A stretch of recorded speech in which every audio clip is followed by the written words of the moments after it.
ವೀಕ್ಷಕರೇ, ನಾನು ರಫಾ ಮಂಚಿ. ಮುಖ್ಯಮಂತ್ರಿ ಸಿದ್ದರಾಮಯ್ಯ ಅವರು ತಾನು ಡಿಕ್ಟೇಟರ್ ಅಲ್ಲ ಎಂದು ಹೇಳಿದ್ದಾರೆ.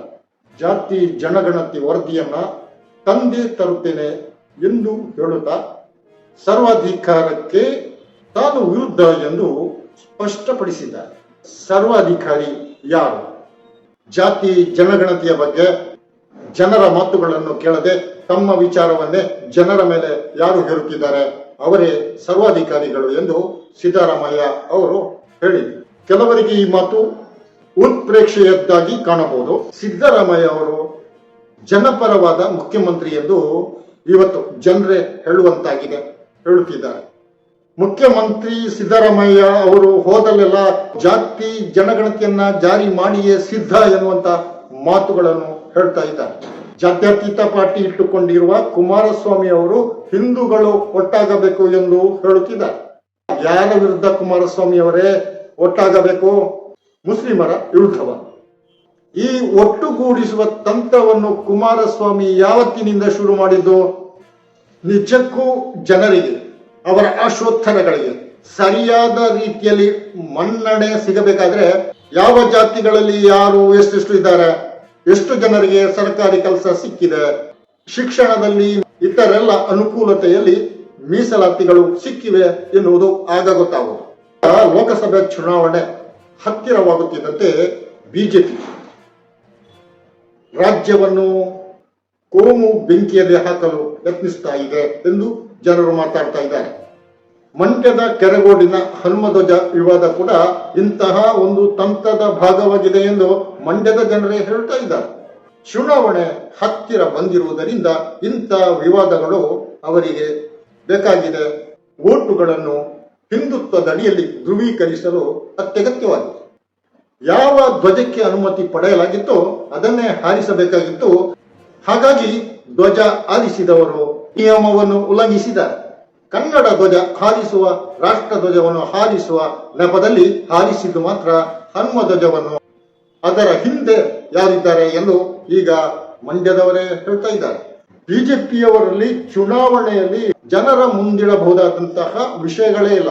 ರಾಮ ಮಂದಿರ ಹೊರತುಪಡಿಸಿದಂತೆ ಧಾರ್ಮಿಕ ವಿಚಾರಗಳನ್ನು ಕೆದಕುವುದನ್ನು ಬಿಟ್ಟು ಅವರು ಇನ್ನೇನು ಮಾಡುವಂತಿಲ್ಲ. ಆದರೆ ಕಾಂಗ್ರೆಸ್ಸಿನವರು ಜಾತಿ ಜನಗಣತಿ, ಒಬಿಸಿಗಳಿಗೆ ಅಧಿಕಾರದಲ್ಲಿ ಸರಿಯಾದ ಪಾಲು, ನ್ಯಾಯಯಾತ್ರೆ ಮುಂತಾದ ಜನಪರ ವಿಚಾರಗಳನ್ನ ಎತ್ತಿಕೊಂಡು ಜನರ ಮುಂದೆ ಹೋಗ್ತಾ ಇದ್ದಾರೆ. ಸಿದ್ದರಾಮಯ್ಯ ಅವರನ್ನು ಟಿಪ್ಪು ಸುಲ್ತಾನರಿಗೆ ಸೇರಿಸಿ ಎಳೆದಾಡಿದ್ರು. ಉರಿಗೌಡ, ನಂಜೇಗೌಡ ವಿಚಾರಗಳನ್ನು ತಂದು ಮುಸ್ಲಿಮರ ವಿರುದ್ಧ ಛೂ ಬಿಟ್ರು. ಸಿದ್ದರಾಮಯ್ಯ ಚುನಾವಣೆ ಗೆದ್ದು ಮುಖ್ಯಮಂತ್ರಿ ಆದ್ರು. ಕಾಂಗ್ರೆಸ್ ಅಧಿಕಾರಕ್ಕೆ ಬಂತು. ಬಿಜೆಪಿ ಮೂಲೆಗೆ ತಳ್ಳಲ್ಪಟ್ಟಿತು. ಹಳೆ ಮೈಸೂರು ವಿಭಾಗದಲ್ಲಿ ಬಿಜೆಪಿಯ ಕೋಮು ಧ್ರುವೀಕರಣಕ್ಕೆ ಸ್ವಲ್ಪ ಒತ್ತು ಸಿಕ್ಕಿದ್ದು ಕುಮಾರಸ್ವಾಮಿ ಬಿಜೆಪಿ ಜೊತೆ ಸಖ್ಯ ಮಾಡಿಕೊಂಡ ನಂತರ ಎಂದು ಅಲ್ಲಿನ ಜನರು ಹೇಳ್ತಾ ಇದ್ದಾರೆ. ಕಲ್ಲಡ್ಕದ ಭಟ್ರು ಇದೇ ಮಂಡ್ಯ ಜಿಲ್ಲೆಯಲ್ಲಿ ಮುಸ್ಲಿಂ ಮಹಿಳೆಯರನ್ನ ಅಪಮಾನಿಸಿದ್ದು, ಆನಂತರ ಹಿಂದುತ್ವವಾದದ ಪ್ರಖರತೆಯನ್ನ ಜನರ ಕಿವಿಗೆ ತಲುಪಿಸಲಾಯಿತು. ನಂತರ ಹಿಂದುತ್ವದ ಓಟುಗಳನ್ನ ಧ್ರುವೀಕರಿಸುವ ಪ್ರಯತ್ನ ನಡೆಯಿತು ಎಂದು ಜನರು ಹೇಳ್ತಾ ಇದ್ದಾರೆ. ಮಂಡ್ಯ ಜಿಲ್ಲೆ ಬರದಿಂದ ತತ್ತರಿಸುತ್ತಿದೆ. ಉಣ್ಣಲು ಆಹಾರ ಇಲ್ಲ, ಖರ್ಚಿಗೆ ಹಣ ಇಲ್ಲ, ಇದರ ಬಗ್ಗೆ ಮಾತಾಡಿ ಎಂದು ಹೇಳ್ತಾ ಇದ್ದಾರೆ. ನಿಜಕ್ಕೂ ಜನರಿಗೆ, ಅವರ ಆಶೋತ್ತರಗಳಿಗೆ ಸರಿಯಾದ ರೀತಿಯಲ್ಲಿ ಮನ್ನಣೆ ಸಿಗಬೇಕಾದ್ರೆ ಜಾತಿ ಜನಗಣತಿ ಆಗಬೇಕು. ಮಂಡಲ ಆಯೋಗದ ವರದಿ ಸರಿಯಾಗಿ ಅಸ್ತಿತ್ವಕ್ಕೆ ಬರಬೇಕು. ಬಿಜೆಪಿಯವರಲ್ಲಿ ಇರುವ ಹೆದರಿಕೆ ಏನೋ, ಶೋಷಿತ ವರ್ಗ ಮೇಲೆ ಬಂದಾಗ ತಮ್ಮ ಅಸ್ತಿತ್ವಕ್ಕೆ ಅಪಾಯ ಆಗಬಹುದು, ಅಧಿಕಾರ ಕಳ್ಕೊಳ್ಬಹುದು ಎನ್ನುವ ಹೆದರಿಕೆ ಇದೆ. ಆದ್ದರಿಂದ ಧಾರ್ಮಿಕವಾಗಿ ಶೋಷಣೆ ನಡೆಸುವಂತಹ ಕೆಲಸ ಕಳೆದಿದ್ದಾರೆ. ಅದರಲ್ಲಿ ಹನುಮಧ್ವಜ ವಿವಾದವನ್ನು ಕೂಡ ಸೇರಿಸಿ ಜನರು ಹೇಳ್ತಾ ಇದ್ದಾರೆ. ಚಿತ್ರದುರ್ಗದ ಶೋಷಿತ ವರ್ಗದವರ ಮಹಾ ಸಂಗಮದಲ್ಲಿ ಮುಖ್ಯಮಂತ್ರಿಯವರು ಹೇಳಿದ್ದು ಜಾತಿ ಜನಗಣತಿ ವಿರುದ್ಧ ಕೆಲವರು ಮಾತಾಡ್ತಾ ಇದ್ದಾರೆ, ಅದು ಅವೈಜ್ಞಾನಿಕವೆಂದು ಹೇಳ್ತಾ ಇದ್ದಾರೆ. ನಾನೇ ಆ ವರದಿಯನ್ನು ನೋಡಿಲ್ಲ, ಯಾರಿಗೂ ಗೊತ್ತಿಲ್ಲ. ಜಯಪ್ರಕಾಶ್ ಹೆಗ್ಡೆ ಅವರ ನೇತೃತ್ವದ ವರದಿ ಬರಲಿ.